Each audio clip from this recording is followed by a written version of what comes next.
हर साल की तरह इस साल भी सोनपुरा गांव में सब छठ पूजा की तैयारी कर रहे थे। गांव के बाजार भी सजे हुए थे। मधु और सुमन दोनों सगी बहनें भी हर साल छठ पूजा का व्रत करती थीं। वो भी छठ पूजा की तैयारी अपने अपने हिसाब से कर रही थी। बड़ी बहन मधु बहुत पैसे वाले अमीर खानदान की बहू थी, जबकि छोटी बहन सुमन का पति एक साधारण मजदूर था। सुमन को पता था कि उसका पति उमेश ज्यादा पैसे नहीं कमा पाता। इस वजह से सुमन कोई ना कोई काम करके घर खर्चे में मदद करती रहती थी।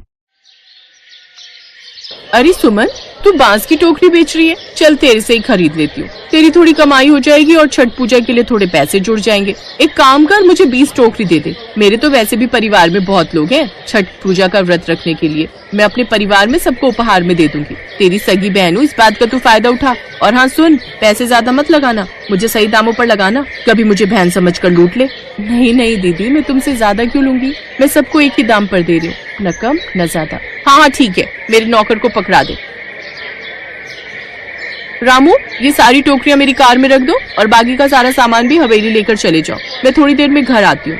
अब तक तो सासू माँ भी आ गई होंगी, बोलेंगी मैं कहाँ रह गई। ये ले सुमन, टोकरियों के पैसे गिन ले, मैंने पूरे दिए। मधु सुमन को टोकरियों के पैसे देकर वहाँ से चली जाती है। बहुत बढ़िया मजबूत टोकरी है सुमन, तुम्हारी ऐसी टोकरी पूरे गाँव में नहीं मिल रही। लगता है तुम खास जगह से खरीद कर लाई हो। हाँ दीदी, शहर की बढ़िया दुकान से खरीद कर लाई हूँ। सोचा हमारे गांव में भी सब बहुत प्रेम भाव से छठ पूजा का व्रत रखते हैं, तो सामग्री भी बढ़िया होनी चाहिए। और बांस की टोकरी तो छठ पूजा के लिए सबसे विशेष है, तो वो तो मैंने मजबूत और बढ़िया ही लानी थी। ये लो दीदी, आपकी 2 टोकरी बांध दी है। तभी सुमन का पति उमेश आ जाता है। सुमन ला, तू कुछ खा ले, सुबह से भूखी है। रजनी ने तेरे लिए रोटी और दाल भेजी है। और तुमने रोटी खाई क्या? हाँ, मैंने खा ली। रजनी ने खासकर बोला है कि भाभी को भूखा मत रखना। मैं जानती हूँ, मेरी ननद रजनी मुझे बहुत प्यार करती है। मैं तो छठ मैया से यही प्रार्थना करती हूँ कि अगली छठ पूजा तक रजनी का भी ब्याह हो जाए। सुमन खाना खाने बैठी ही थी कि तभी उसकी बड़ी बहन मधु गुस्से में उसके पास आती है। ये ले पकड़ अपनी सारी टोकरियाँ, एक भी टोकरी मजबूत नहीं है, सारी टोकरियाँ टूटी हुई हैं। तूने ये जानबूझकर किया ना, ताकि मेरा छठ पूजा का व्रत खंडित हो जाए। तूने मुझे टूटी हुई टोकरियाँ दी हैं, मेरे सारे पैसे वापस कर। मैंने तो अपनी बहन समझकर तेरे ऊपर तरस खाया था कि तेरी थोड़ी बिक्री हो जाएगी, पर तूने तो मुझे ही ठग लिया। सुमन, तू रोटी खा, मैं बात करता हूँ। मधु दीदी, ये क्या तरीका है बात करने का, बताओ। मधु दीदी, मैंने आपको कोई टूटी हुई टोकरी नहीं दी। आप देख लो, यहाँ पर जितनी भी टोकरियाँ रखी है सब सही है, कोई भी टूटी हुई नहीं है। मेरे पास अभी तक कोई भी ग्राहक शिकायत लेकर नहीं आया। तो क्या मैं झूठ बोल रही हूँ? मुझे कुछ नहीं पता, मेरे सारे पैसे वापस कर और अपनी ये टोकरियाँ अपने पास रख। मैं बाजार की किसी और दुकान से खरीद लूंगी। अरे तो एक टूटती ना, सारी थोड़ी टूटी होंगी। एक भी टूटी हुई नहीं थी, मैंने मधु दीदी को सही टोकरियां दी थी। मुझे लगता है तू ऐसे नहीं मानेगी, मुझे आसपास के लोगों को इकट्ठा करना ही होगा। अरे देखो भाई, देखो कैसे चोर दुकानदार हैं, टूटी हुई टोकरियां देकर पैसे कमा लेते हैं। कोई भी इनसे टोकरी मत खरीदना। मधु दीदी, आप इतना शोर क्यों मचा रही हो? ये आपके पैसे और आप ये टोकरियां यहीं छोड़ जाओ, और भगवान के लिए इतना शोर यहाँ मचाकर मेरी दुकानदारी खराब मत करो। इस दुकान के सामान पर मेरा बहुत पैसा लगा हुआ है। आपकी इन सब हरकतों से मेरे सारे ग्राहक टूट जाएंगे। हाँ ठीक है, मैं भी नहीं चाहती कि मेरी छोटी बहन की दुकानदारी खराब हो। मधु ने बहुत बदतमीजी दिखाई और अपने पैसे लेकर वहाँ से चली गई। सुमन की 20 टोकरियां टूट गई। इस वजह से उसको बहुत नुकसान हुआ, पर वो अभी तक समझ नहीं पा रही थी कि सारी टोकरियां टूट कैसे सकती हैं। उस दिन सुमन का मन बहुत खराब होता है। छठ पूजा का दिन आता है। सुमन ने टोकरियां बेचकर जो पैसे कमाए थे, उनसे वो छठ पूजा का सामान खरीद लेती है। सुमन ने सच्चे भाव से छठी मैया को याद करके अपनी छठ पूजा के व्रत को प्रारंभ किया। ऐसे ही अगली शाम जब सुमन सूर्य देव को नदी किनारे अर्घ्य देने पहुंची, तो उसके मायके की तरफ से माँ भी वहाँ आई हुई थी। सुमन बिटिया, एक बार मधु का हालचाल पूछ लेना, उसकी तबीयत ठीक नहीं है। आज भी पूजा करके जल्दी चली गई। मुझे मिली थी, मैंने तो कहा था कि मैं कुछ बना चाहती हूँ, पर उसने कहा कि नौकर चाकर हैं तो वो मदद कर देते हैं, पर माँ हूँ ना, मन नहीं मानता। मैं मधु को मिलने जा ही रही थी, तुम साथ चलोगी? मैं क्या साथ चलूँ माँ? मधु दीदी को तो आप जानती हो, मैंने आपको बताया था उन्होंने बीच में मेरे साथ कैसा बर्ताव किया। मेरा मन नहीं है। चल ठीक है, तेरी मर्जी। सुमन भाभी घर चले। सुमन की माँ थोड़ा सा आगे ही बढ़ी थी कि तभी कुछ सोचकर उसने आवाज लगाई। माँ रुको। रजनी, एक काम कर, तू ये सामान लेकर घर पहुँच। मैं माँ के साथ मधु दीदी के घर जा रही हूँ। तेरे भैया बच्चों को घुमाने ले गए, तो उन्हें बता देना। ठीक है भाभी, आप ध्यान से जाना। सुमन का मन नहीं था, पर मधु उसकी सगी बहन थी, इसलिए ऐसे समय में वो सब कुछ भूलकर अपनी माँ के साथ मधु के घर जाती है। मधु बिस्तर पर लेटी थी, उसकी तबीयत बहुत ज्यादा खराब हो रही थी। माँ और बहन को देखकर मधु में हिम्मत आ गई। दामाद जी से कहकर हमें बुला लेती, हम आकर प्रसाद बना जाते। तूने बुलाए ही नहीं, मुझे लगा तेरी सास आ गई होगी तो वो तेरी मदद कर देंगी। माँ वो आ नहीं पाई, उनके घुटनों में बहुत दर्द था। वो जेठानी जी के साथ ही छठ पूजा का व्रत रख रही हैं। अब दूसरे गांव से आने में 2 घंटे लग जाते हैं। मैंने भी कहा रहने दो, पर मेरे घर जो खाना बनाती है वो भी छुट्टी पर चली गई। उसकी रिश्तेदारी में कोई बीमार हो गया था। अब काम के समय सब छुट्टी ले लेते हैं। मुझे लगा मैं कर लूंगी, पर शाम से ही बहुत सिर में दर्द है, चक्कर आ रहे हैं। कल के लिए प्रसाद भी नहीं बनाया। मधु दीदी मैं प्रसाद बना देती हूँ, तुम आराम करो। बस कल सुबह छठी मैया के आशीर्वाद से हमारा व्रत संपूर्ण हो जाएगा। एक काम करो, मैं छठी मैया के थोड़े भजन लगा देती हूँ, तुम वो सुनो, तुम्हें अच्छा लगेगा। लाओ अपना मोबाइल फोन दो। तुझे मोबाइल चलाना आता है? हाँ दीदी, रेखा के पापा ने नया मोबाइल फोन लिया है, उसमें मैं भजन सुनती हूँ। सुमन मधु को छठ पूजा के भजन लगा देती है और माँ के साथ मिलकर वो छठ पूजा का प्रसाद बनाती है। अपनी बहन के इतने अच्छे व्यवहार को देखकर मधु की आंखों में आंसू आ जाते हैं। वो मन ही मन छठी मैया से क्षमा मांगती है, क्योंकि मधु जानती थी कि सारी टोकरियां उसकी खुद की गलती से ही टूटी थी। मेरी बहन कितनी अच्छी है, आज मुसीबत के समय मेरे अपने ही काम आ रहे हैं। नहीं नहीं, मैं इतनी घमंडी कैसे हो गई। हे छठी मैया, मुझे क्षमा कर देना, मैंने अपनी सगी बहन के साथ गलत किया, मुझे क्षमा कर दो मैया। अगले दिन मधु अपनी माँ और बहन सुमन के साथ मिलकर छठ पूजा के लिए नदी पर जाती है। छठी मैया की कृपा से मधु के मन से सारी नफरत दूर हो जाती है और दोनों बहनों के बीच अमीरी और गरीबी का फर्क सदा के लिए मिट जाता है।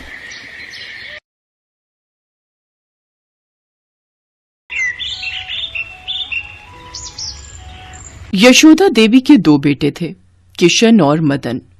किशन गांव में ही रहता था, जबकि मदन अपनी पत्नी और बच्चों के साथ शहर में रहता था। छठ पूजा का त्योहार आने वाला था। किशन ने अपने भाई मदन को फोन मिलाया। अरे कैसा है मदन? सीमा और बच्चे कैसे हैं? ठीक हूँ भैया, बस आजकल तो कारखाने की छुट्टियां चल रही हैं। अब तो छठ पूजा के बाद ही कारखाना खुलेगा। दिवाली के त्योहार के कारण काम का जितना था नहीं। और आप बताओ, माँ कैसी है, भाभी बच्चे? सब बढ़िया। मैंने इसलिए तुझे फोन किया है, माँ को मत बताना कि मैंने फोन किया है। माँ का बहुत मन था कि इस बार सीमा गांव में ही छठ पूजा का व्रत करे। बहुत समय भी हो गया सबसे मिले। एक काम कर, तू इस बार छठ पूजा पर गांव ही आ जा, माँ को बहुत अच्छा लगेगा। ठीक है भैया, अब तुमने कहा है तो मेरा भी मन गांव आने को कर रहा है। मैं सीमा से बात करता हूँ और माँ को सरप्राइज दे दूंगा, ये ठीक रहेगा। हाँ हाँ, तू चिंता मत कर, मैं माँ को कुछ नहीं कहूंगा। तू अपने आप आना, तो माँ तुम्हें अचानक देखेंगी तो खुश हो जाएंगी। और फिर मदन ने पत्नी और बच्चों के साथ छठ पर्व पर गांव जाने का प्रोग्राम बना लिया। जब वो लोग अचानक से पहुंचे तो यशोदा देवी की खुशी का ठिकाना नहीं था। आखिर बेटा, बहू, पोता पोती बहुत दिनों बाद जो मिल रहे थे। बस भाभी, बैगन का चोखा इतना स्वादिष्ट बना है ना कि आनंद आ गया। कुछ भी कहो भाभी, गांव की सब्जी और फलों में अलग ही बात है। हमारे शहर में इतना स्वादिष्ट बैंगन का चोखा मैं बना ही नहीं पाती, जितनी मर्जी कोशिश कर लूं। यहाँ के मसाले में, सब्जियों में अलग ही खुशबू है।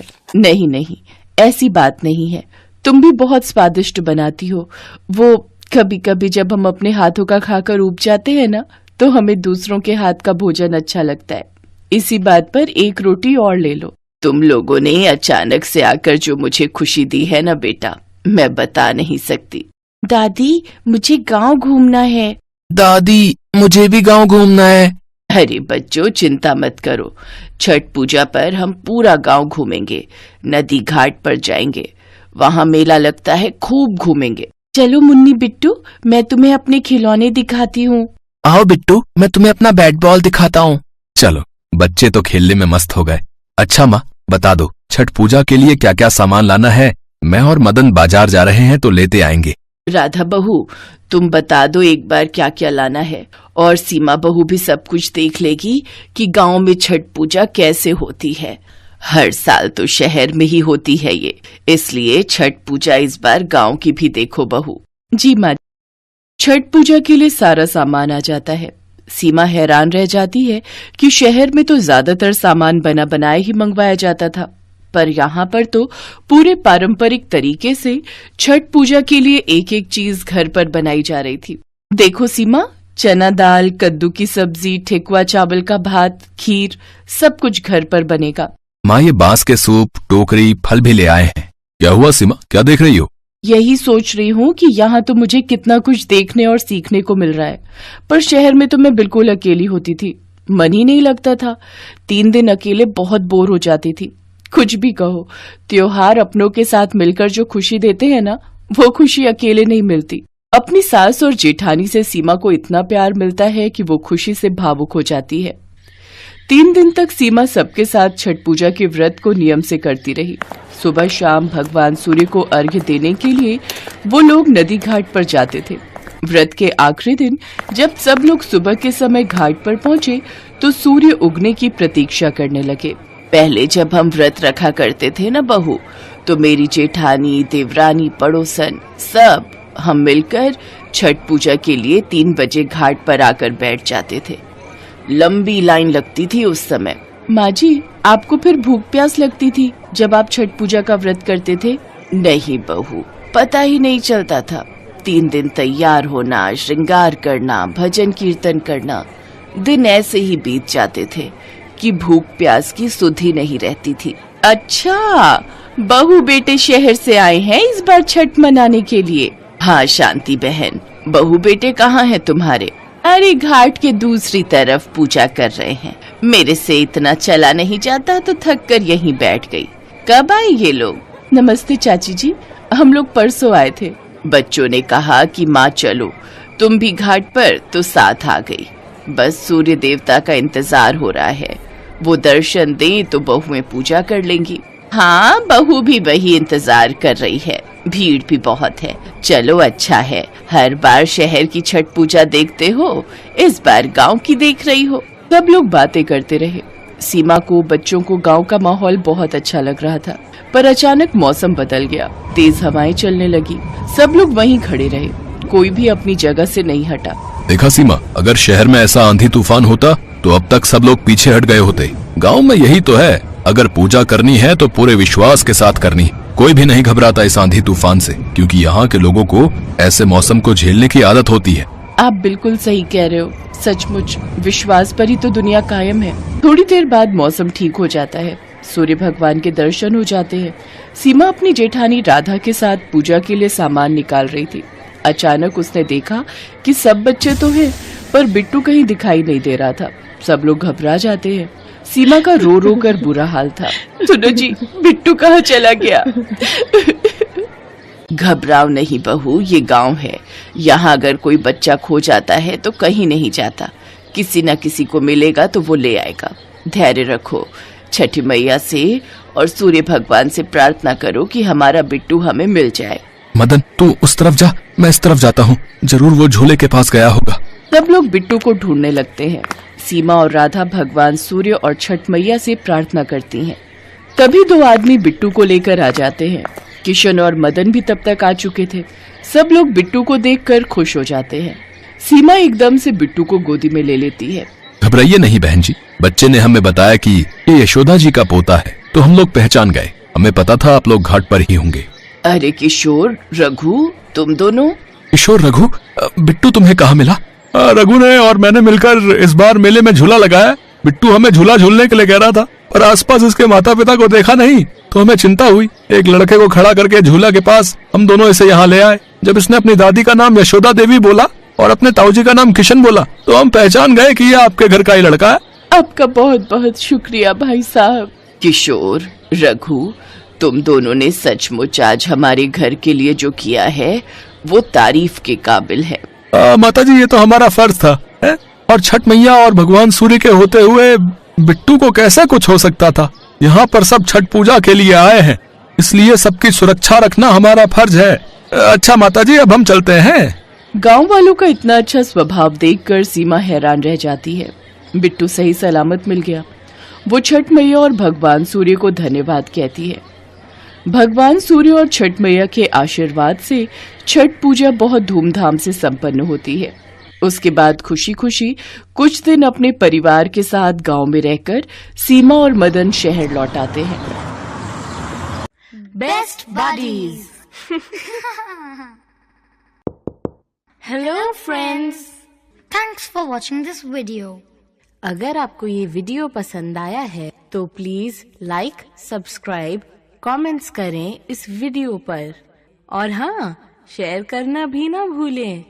और भी मजेदार वीडियो देखने के लिए नीचे दिए गए बेल आइकॉन को दबाएं। देखते रहिए बेस्ट बडीज।